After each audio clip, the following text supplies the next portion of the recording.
You guys have shelter-in-place orders, I think, through the 20th of May, and now you have this advisory group on how to reopen the state with some of our old friends, actually, like Indra Nooyi, formerly of Pepsi. When do you see yourself refreshing some of those guidelines? Well, first of all, we kept over two-thirds of our economy open. We never closed down manufacturing. We're a big manufacturing state, as you know, jet engines, Sikorsky, helicopters, submarines, big construction, public health, media, finance. We kept all that going. So what we're looking at is some of the smaller retail. We kept that open, but mainly for drop shipments. I think we can see that opening in the near term. So most of retail would be able to open up in the next near term, I'd like to think. And that leaves us with just those places that are tough to social distance. For example, bars, maybe close indoor dining, things like that. And what is the future for those types of businesses? Are you beginning to see outlines of how they, too, can sort of join the party? Well, you know what we've done, Carl, is we've asked them, give us your best recommendations on how you think you could open in a safe way. And, you know, the restaurants say, I have big outdoor dining. Maybe you'd let me start with outdoor dining as long as the waiters wore a mask and even wore gloves. So we're getting some good ideas that'll help inform our decisions over the next couple of weeks. Do you get the sense that states like yours are being influenced, even at the margin, by other states who do have a faster reopening schedule for totally different reasons with totally different demographics? But are you thinking about the fact that it might get your constituents to start saying, hey, why aren't we doing that as well?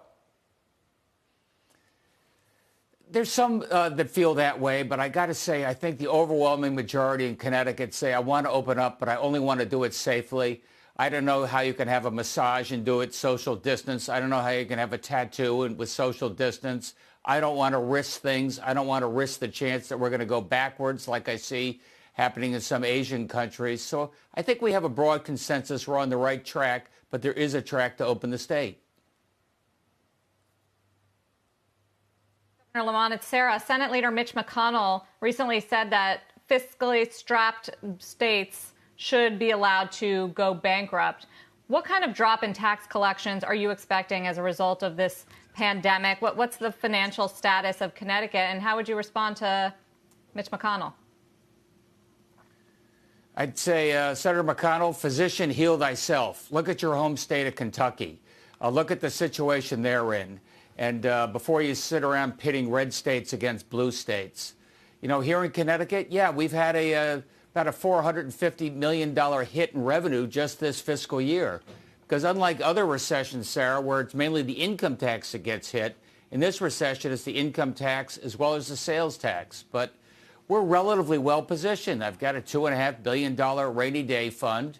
I just described to Carl the big pieces of our economy that we have kept going throughout this. So I'd like to think we'll be able to get through this, but we are going to need some help from the feds. They don't want states across the country slashing spending, slashing social services, and raising taxes. That's the wrong thing to do in a recession.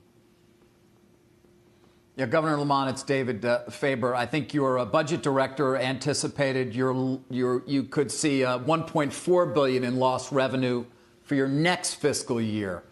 This demand is not just going to come back overnight. Sales taxes and obviously, as you point out, income tax, the most important single component of your overall revenues. How are you looking at the future in terms of the rebound to get back to where you were a year ago?